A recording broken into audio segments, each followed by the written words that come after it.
BNews entrevista agora o presidente do Porto do Itaqui, Gilberto Lins. Bem-vindo, Gilberto. Eu que agradeço, um prazer enorme estar aqui no BNews, dentro desse evento magnífico que é o Brasil Export. Querido, vamos começar pelos projetos futuros do Porto do Itaqui. A gente estava conversando e você destacou alguns. Pode ressaltar? Sim, o Porto do Itaqui é um grande porto da região norte e nordeste do Brasil. A gente diz que nós somos o maior porto o maior porto público em movimentação de cargas do arco norte do Brasil, certo? De Minas Gerais para cima, nenhum outro porto público consegue movimentar tanta carga como nós.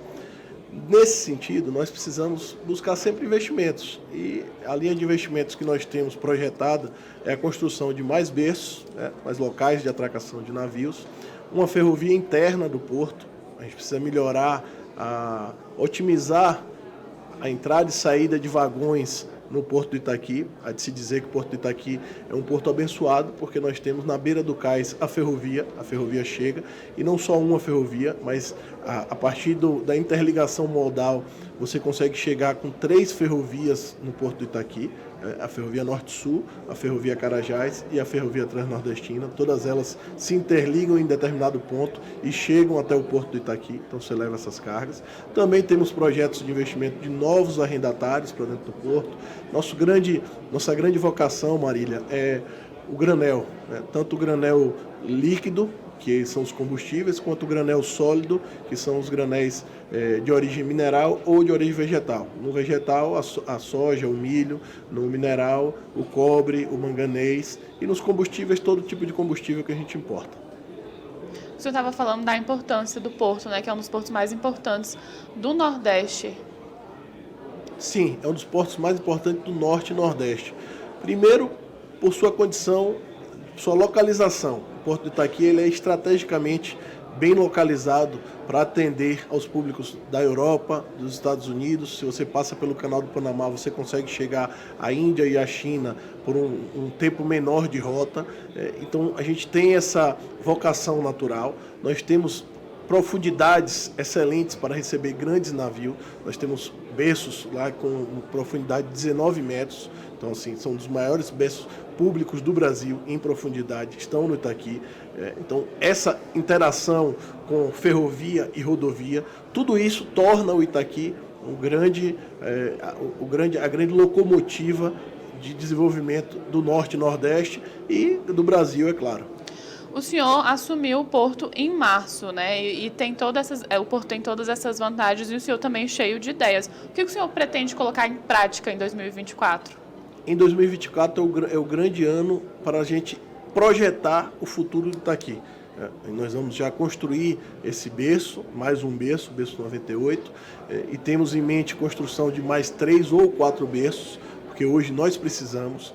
Hoje a gente tem uma demanda reprimida muito grande, que a partir do momento que a gente ofertar essa capacidade de escoamento, essa demanda vai ser absorvida. Então a gente tem esse projeto em mente, certo? Para o ano de 2024, bem como a construção dessa ferrovia interna do porto está no nosso horizonte do ano de 2024, 2025. Então, como você colocou, assumir o porto em março, os desafios são grandes, a gente precisa trabalhar planejamento e projeto. Esse é o gargalo do Itaqui. O Itaqui, se não for planejado e projetado, ele pode estrangular em 1 ano e meio, 2, e não é isso que nós queremos. Então, essa nossa vontade, esse nosso desafio é fazer com que o Itaqui se desenvolva em 2 anos aquilo que não se desenvolveu em 8, em 10. A gente tem agora um ministro de Portos e Aeroportos que é do Nordeste, e ele já ressaltou que deve ali dar uma força, digamos assim, para os portos do Norte e do Nordeste. Qual que é a expectativa do senhor e como que está a relação do senhor com o ministro? O senhor já foi ao ministério, já foi recebido? Sim, nós sempre tivemos um bom acesso no Ministério, desde o ministro Márcio França ao atual ministro Silvio. Já fomos recebidos por ele, o governador do estado do Maranhão, Carlos Brandão, já foi recebido por ele.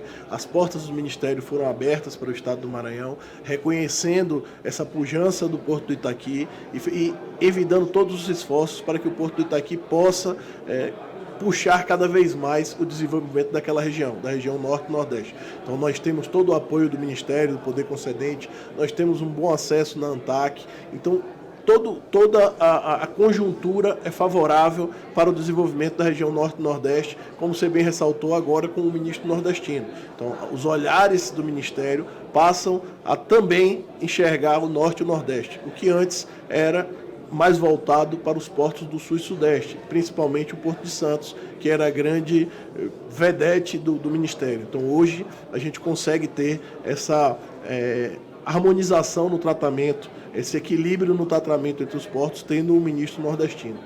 Gilberto, mais alguma coisa que eu não perguntei você gostaria de ressaltar? Eu gostaria de convidar todos os ouvintes, todos os nossos telespectadores do BNews para conhecer o Porto do Itaqui, para olhar com carinho as possibilidades de investimentos e enxergar esse gigante que a gente está trazendo, que é o Porto do Itaqui, para o cenário nacional. O Porto do Itaqui ele precisa ser reconhecido no cenário nacional como o grande porto da região Norte e Nordeste. Muito obrigada pela sua participação. Nós que agradecemos.